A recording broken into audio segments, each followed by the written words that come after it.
My name is Kylie Duberstein. I am an extension horse specialist for the University of Georgia, and we are going to continue our forage discussions today, our forage education videos. And what we are going to talk about today is how to pick the right hay for your horse. There are a lot of different options out there, so sometimes it can become overwhelming to try to figure out what's best for your horse. Honestly, there are a lot of different hays that can work for your horse, so it's important to educate yourself so that you get the best value for your dollar, and that's what we're going to talk about today. Today we are going to talk about more specific differences between the different types of hay. Hays can be classified into two main categories as either grasses or legumes. This is based on whether or not the plant fixes atmospheric nitrogen. What this means from a nutritional standpoint is that legumes typically have higher protein levels than grasses. Grasses have approximately 8 to 16% crude protein, but legumes have approximately 18 to 22% crude protein. While protein levels might be important for certain classes of horses, like growing horses or lactating mares, most mature horses can meet their protein requirements with either a grass or a legume forage. Another factor that is maybe more important to consider is the digestible energy, otherwise known as the caloric content, of the hay. Legumes tend to have somewhat higher calorie content, which means that they provide more energy for the horse. If you have a maintenance horse who's an easy keeper, you probably don't want these extra calories. But if you have a lactating broodmare or a horse in heavy training, providing a high-quality legume hay might reduce the amount of grain that you need to feed. Types of legumes that are commonly fed to horses include alfalfa, perennial peanut, and sometimes clover or lespedeza. Grass hays may have a lower calorie value, but this varies widely depending on the quality of the forage. Types of grasses that you're probably familiar with are timothy, Bermuda grass, tall fescue, orchard grass, and annual ryegrass. Here's a chart showing the digestible energies of different types of hay. What's important to see is that the ranges for digestible energy are not that dissimilar between the different forage species, meaning that good quality hay can be produced from many different grass and legume species.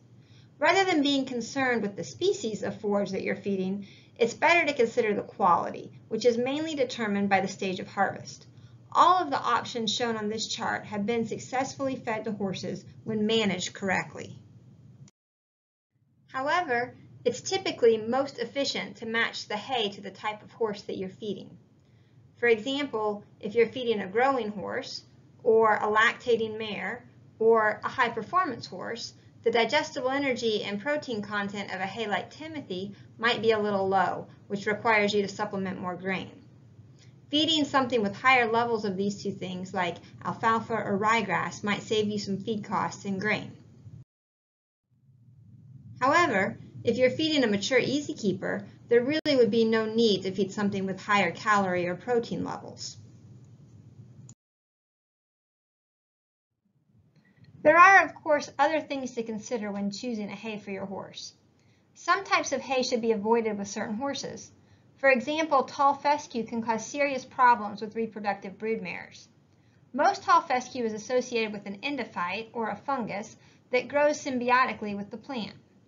This endophyte is not problematic for most horses, but it can cause real problems in broodmares because it produces alkaloids, which can inhibit prolactin secretion.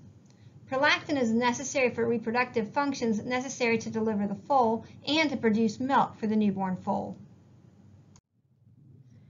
It's been shown that horses that graze endophyte-infected fescue pastures in late gestation have a higher incidence of stillborn foals, more cases of aglactia, which means no milk production, more incidences of retained placentas, and fewer mares who are successfully rebred.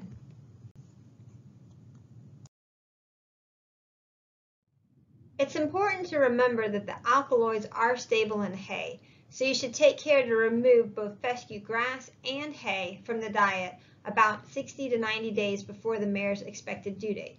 Relatively low levels of fescue can cause problems. Please recognize that there have been different varieties of endophyte-free and novel endophyte fescue that have been developed to be safer for broodmares. If you're keeping a broodmare in later gestation on a fescue pasture, you want to make sure that it's either an endophyte-free or a novel endophyte variety planted in that pasture. Another factor that many horse owners consider is the sugar content of different types of forage.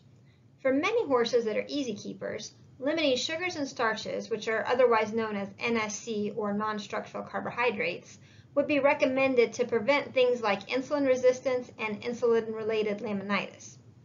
This table shows you the average NSC levels of different species of forages. For horses who are truly insulin resistant and struggle with pasture-related laminitis, keeping the NSC level to around 10% is recommended. You can see that in general, several of the grass hays are low in NSC, and so is alfalfa, even though it has a higher calorie content. Things like ryegrass, as well as cereal grain forages like oat hay, might not be good options for horses with insulin resistance or pasture laminitis. Another good resource that's free to use is the NRC database, which shows you how different forages and grains provide different levels of nutrition and allows you to compare these to your individual horse's weight and activity level. The link is shown here if you're interested in checking it out. Once you get to this page, what you would do would be to select the Animal Specification tab at the top, which would allow you to input your horse's specific characteristics.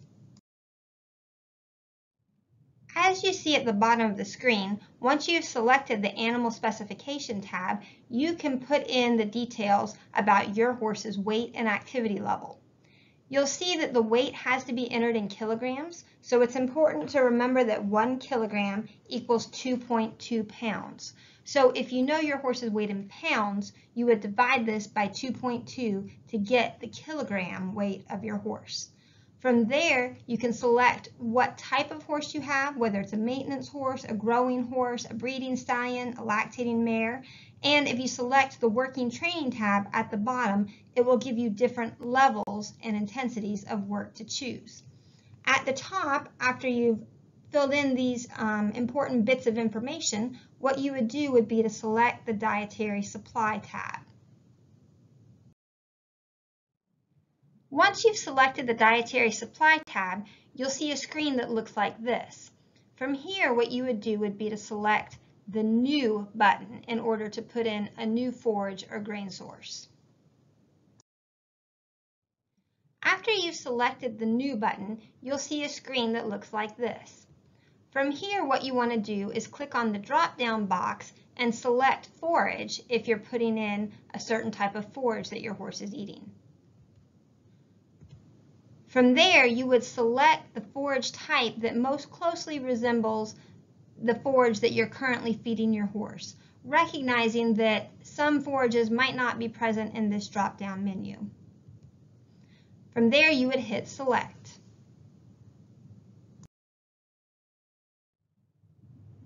What this screen is showing you is that some of your forage types might not be specifically listed in the drop-down menu. For example, cool season grasses like timothy, orchard grass, annual ryegrass are not listed separately, but instead lumped together as cool season, mature, immature, or mid-mature. Also, grass pasture is a fairly generic term. So what you need to do is select the forage species on the list that most accurately reflects what you're feeding your horse. After you've selected the correct forage type, what you're going to do is input the amount that your horse is eating. And it's again important to remember that you're going to input this in kilograms. If you actually feed your horse flakes of hay, it's very easy to weigh out the amount of hay that your horse is eating and then input that number. If your horse is in a situation where they're eating free choice, I would work on the assumption that the horse eats approximately 1.5% to 2% of its body weight per day in dry matter.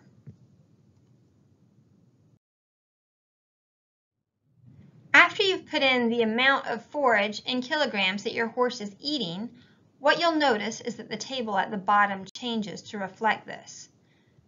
There's a column, second row down, that says dietary supply, and this will show you what the forage is providing as far as DE, which is digestible energy or calories, crude protein, CP, lysine, and then macrominerals of calcium, phosphorus, sodium, chloride, and potassium.